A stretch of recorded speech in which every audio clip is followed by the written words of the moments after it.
Yesu ashimwe. Uyu munsi mbazaniye ijambo ry'ihumure ku buzima bwanyu rivuga ngo vuga bidatinze urabona ineza y'Imana, vuga bidatinze urabona ubutabazi bw'Imana. Umaze iminsi urira, ufite impamvu zo kurira cyane, uraye mu bukene, uraye mu bushomeri, uraye mu bujiji ndetse byaragucanze, uraye mu bukode, nta kazi ugira, nta modoka ugira kandi uyikeneye, nta nzu ugira kandi uyikeneye, ndetse washatse na sheri uramubura.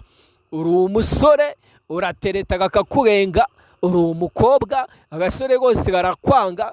Ndagira ngo nkubwire ngo vuga haridatinze Imana iguhaye ubutabazi, vuga haridatinze amateka yawe agiye guhinduka. Izere yuko Imana ishobora byose. Ni Imana itanze ibyo kujya ku buzima bwawe, ni Imana itanze imyenda yo kwambara ku buzima bwawe, ni Imana itanze akazi k'umugisha ku buzima bwawe, ni Imana itanze igikundiro ku buzima bwawe. Abantu bari bazi yuko uzapfa ukenyutse, uzapfa nabi, uzapfa bagusuzugura, ariko amateka arahindutse aka kanya.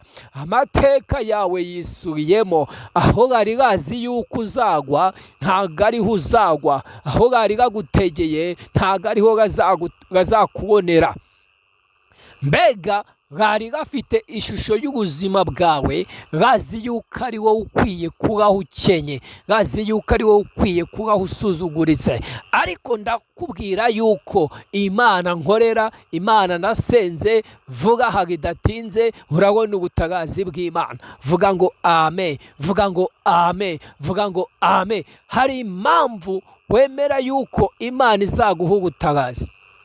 Rega mu minsi yashize, rega n'uyu munsi urabonamo itandukaniro. Ndagira ngo nkubwire ngo iyo umuntu agiye gusimbuka, yagiye gusimbuka asubira inyuma agatangira akitegura. Rero ubuzima urimo wasubiye inyuma kugira ngo usimbuke. Rero aka kanya itegure gusimbuka, kuko Imana irashaka gukora ikintu kirema, ikintu gifatika, ikintu gikuru ku buzima bwawe. Vuga ngo amen. Rero hari ikintu mbasaba, ntukagende udakoze follow kuri TikTok, ntukagende udakoze subscribe kuri Dukuzumuremyi TV, kuko Imana irashaka gukora ibintu bidasanzwe, irashaka kurema ibintu bidasanzwe, irashaka gukora amateka masha. Izere ko Imana ishoboye byose, wizere ko Imana yakuremye, izabana nawe, izagendana nawe kuva none kugera ushaje. Akira ijambo ry'Imana.